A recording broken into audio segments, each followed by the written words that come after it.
Okay, so now we've fitted the sleeve gear into the main shaft. Then the first job in fitting the gears is to fit the lay shaft with the fourth and third gears on. So we've got the lay shaft, and so I'm going to oil these up in a minute, but I'm just going to dry assemble.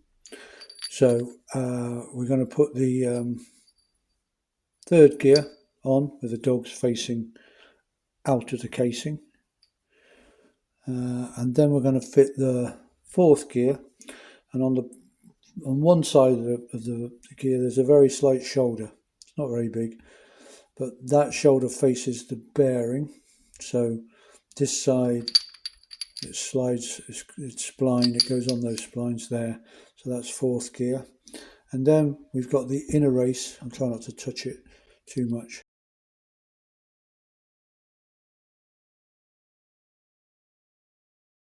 That goes on there and that will go down inside, and it will fit inside that roller bearing. But what I'm going to do is I'm just going to heat this inner bearing, inner race up a bit, so before I fit it, so that it slides on easily onto the lay shaft. Okay, so that's what I'm going to do now. I'm going to heat that up. Then I'm going to oil these bearings. Give them a nice bit of oil on the shaft. Make sure there's lots of oil down in there around the actual lay shaft roller bearing, and then we're ready to put the shaft into the gearbox. Okay, so there we go. We've oiled these gears. So that's the third gear on the lay shaft. That's fourth gear, which is like on the spline, so it's locked on. That is the inner race there to the roller bearing for the lay shaft, which I've oiled up, and there's put a lot of oil as well down in the actual roller bearing.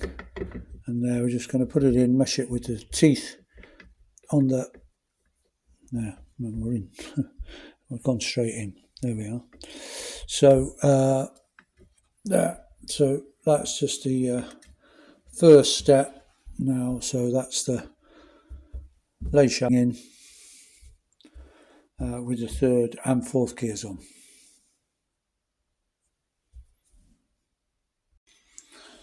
Right, so we've got the lay shaft in with the third and fourth gear on. We've got fourth gear already in on the main shaft. That's the high gear. And what I've done is I've now put the gearbox up on blocks of wood, because I'm going to be putting the main shaft in, and that's going to be sticking out, the bottom of the out here. And so obviously we want it so we can stand the gearbox up.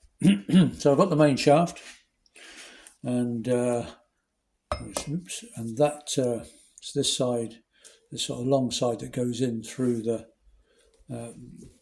high gear bearing, the sleeve bearing. So then first of all, let's have a look. We've got the third gear, so that goes on that way with the groove facing the top end of the main shaft. And we've got one of the dogs. No, these are dogs. These little things that stick out, they're dogs. This is a fork.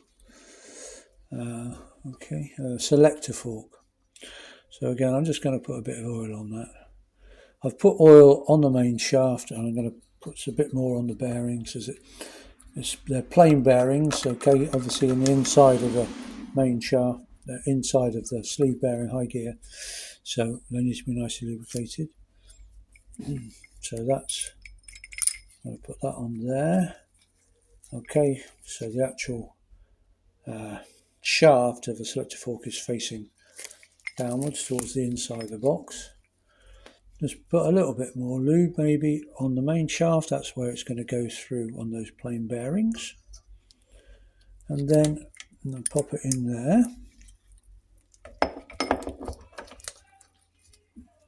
and try and get the shaft down. There we go. And then so the actual gear has now fallen down. Now I'll try and orientate the camera. Now what we've got to do now is there's the sort of the pin on the selector fork, yeah, and that's now got to engage with the groove on the cam plate. Now let's see. I've moved the cam plate so it's in third, because I think there you go. Because I think that's there's nothing actually in the manual to say which gear to put it in, but I think if you leave it in fourth, it's very hard to get that to locate. Now, having done that, what I can do is, from the other side of the gearbox, you can put like a screwdriver up just to hold that in place before we get the proper fork shaft in, fork selector shaft to hold these selectors in place. But we can't do that because, of course, I fitted the gearbox sprocket already, and that covers that hole. But it doesn't matter because we're facing that way down, so we'll be fine. As long as the gearbox stays up this way. The only thing we've got to do is make sure that that pin doesn't become disconnected while we build the rest. So we've now got fourth gear and third gear in on both shafts, the main shaft and the lay shaft, and we've got one of the two selector forks in, and that's engaged with the cam plate. We're in third gear. Okay, onwards and upwards. Okay, so now we've got second gear on the lay shaft, and there's the lay shaft selector fork. Now I believe certainly on this bike the selector forks are identical, they're the same part number, so they are interchangeable. I'm not sure if that's the same with all models, but certainly on this one. Okay, so third gear, second gear going in on the lay shaft, so that goes in that way. We've got the selector fork in, and this time we've got like the track for the selector fork facing downwards towards the back of the gearbox. Okay, and then again we've got to try and engage this sort of nodule on the selector fork with the groove in the cam plate, so there. Now, has it come out the bottom? No, I think we're okay.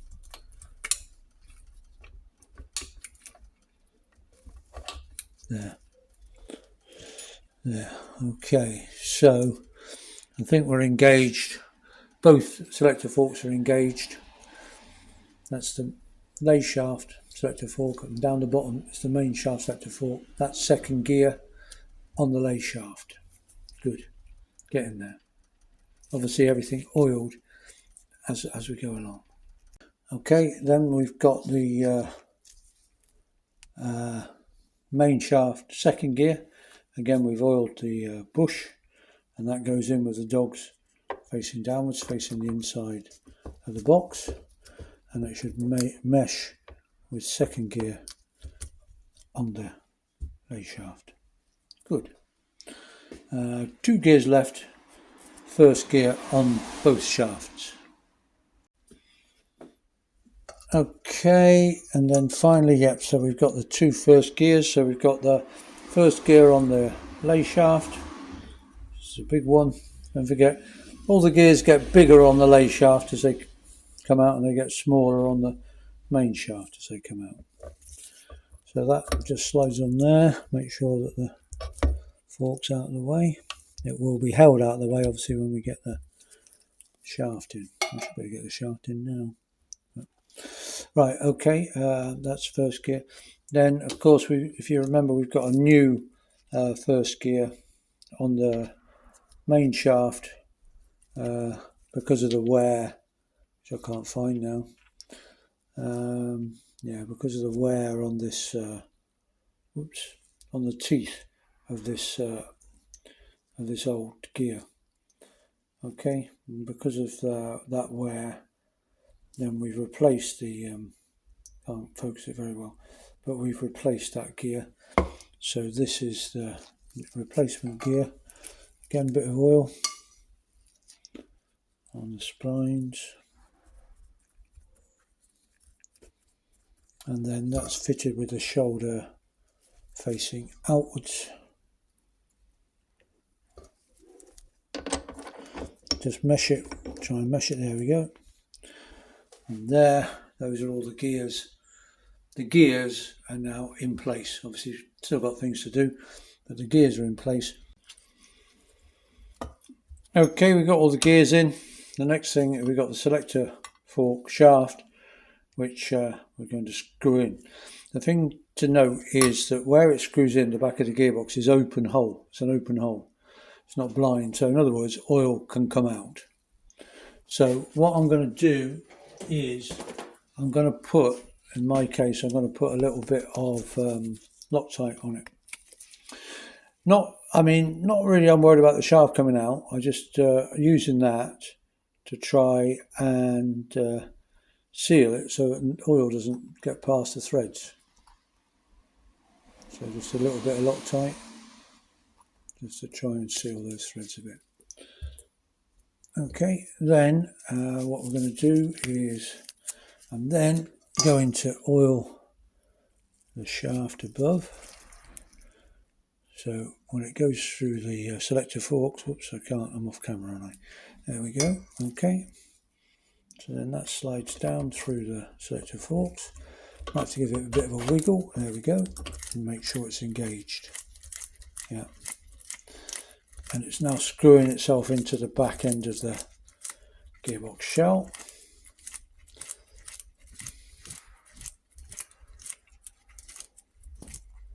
There we go. And for some reason I've got a 5/16 AF rather than a width spanner. I'm just going to tighten that up.